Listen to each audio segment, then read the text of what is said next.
Hallelujah. मेरे सारे भाई बहनों को जय मसीह की। आज हम पवित्र बाइबल में से पढ़ने जा रहे हैं मत्ती की अंजील, उसका 9 बाब 1 आयत से लेके 38 आयत तक। लकवे के रोगी को चंगा करना। फिर वह नाव पर चढ़कर पार गया और अपने नगर में आया, और देखो कई लोग लकवा के एक रोगी को खाट पर उठ रखकर उसके पास लाए। यीशु ने उनका विश्वास देखकर उस लकवे के रोगी से कहा, हे पुत्र, ढाढ़स बांध, तेरे पाप क्षमा हुए। इस पर कई शास्त्रियों ने सोचा, ये तो परमेश्वर की निंदा करता है।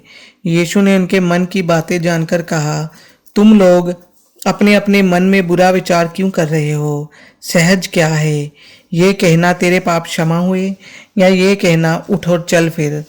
परंतु इसलिए कि तुम जान लो कि मनुष्य के पुत्र को पृथ्वी पर पाप क्षमा करने का अधिकार है। तब उसने लकवे के रोगी से कहा, उठ, अपनी खाट उठा और अपने घर चला जा। वह उठकर अपने घर चला गया। लोग ये देखकर डर गए और परमेश्वर की महिमा करने लगे, जिसने मनुष्य को ऐसा अधिकार दिया है। मती का बुलाया जाना। वहां से आगे बढ़कर यीशु ने मती नामक एक मनुष्य को महसूल की चौकी पर बैठे देखा और उससे कहा, मेरे पीछे हो ले। वह उठकर उसके पीछे हो लिया। जब वह घर में भोजन करने के लिए बैठा तो बहुत से महसूल लेने वाले और पापी आकर यीशु और उसके चेलों के साथ खाने बैठे। ये देखकर फरीसियों ने उसके चेलों से कहा, तुम्हारा गुरु महसूल लेने वालों और पापियों के साथ क्यों खाता है? ये सुनकर यीशु ने उनसे कहा, वेद भले चंगों के लिए नहीं परंतु बीमारों के लिए अवश्य है। इसलिए तुम जाकर इसका अर्थ सीख लो। मैं बलिदान नहीं परंतु दया चाहता हूँ, क्योंकि मैं धर्मियों को नहीं परंतु पापियों को बुलाने आया हूँ। उपवास का प्रश्न। तब यूहन्ना ने चेलों ने उसके पास आकर कहा, क्या कारण है कि हम और फरीसी इतना उपवास करते हैं पर तेरे चेले उपवास नहीं करते? यीशु ने उनसे कहा, क्या बराती जब तक दूल्हा उनके साथ है शोक कर सकते हैं? पर वह दिन आएंगे जब दूल्हा उनसे अलग किया जाएगा, उस समय वह उपवास करेंगे। कोरे कपड़े का पेबंद पुराने वस्त्र पर कोई नहीं लगाता, क्योंकि वह पेबंद उस वस्त्र से कुछ और खींच लेता है और वह अधिक फट जाता है। और लोग नया दाखरस पुरानी मशकों में नहीं भरते, क्योंकि ऐसा करने से मशकें फट जाती हैं और दाखरस बह जाता है और मशकें नष्ट हो जाती हैं। परंतु नया दाखरस नई मशकों में भरते हैं और वह दोनों बचे रहते हैं। मृत लड़की और बीमार स्त्री। वह उनसे ये बातें कह ही रहा था कि देखो, एक सरदार ने आकर उसे प्रणाम किया और कहा, मेरी पुत्री अभी मरी है, परंतु चलकर अपना हाथ उस पर रख तो वह जीवित हो जाएगी। यीशु उठकर अपने चेलों समेत उसके पीछे हो लिया। और देखो, एक स्त्री ने, जिसको 12 वर्ष लहू बहने का रोग था, पीछे से आकर उसके वस्त्र के आंचल को छू लिया, क्योंकि वह अपने मन में कहती थी, यदि मैं उसके वस्त्र को ही छू लूं तो चंगी हो जाऊंगी। यीशु ने फिर कर उसे देखा और कहा, पुत्री, ढाढ़स बांध, तेरे विश्वास ने तुझे चंगा किया। अंत वह उस स्त्री उसी घड़ी चंगी हो गई।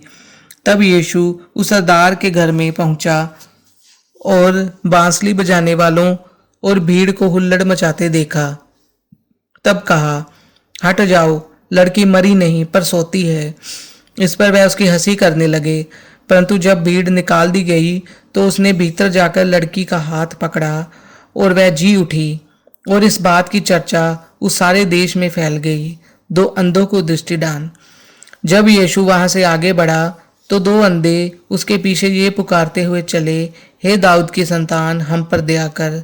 जब वह घर में पहुंचा तो वह अंधे उसके पास आए और यीशु ने उनसे कहा, क्या तुम्हें विश्वास है कि मैं ये कर सकता हूँ?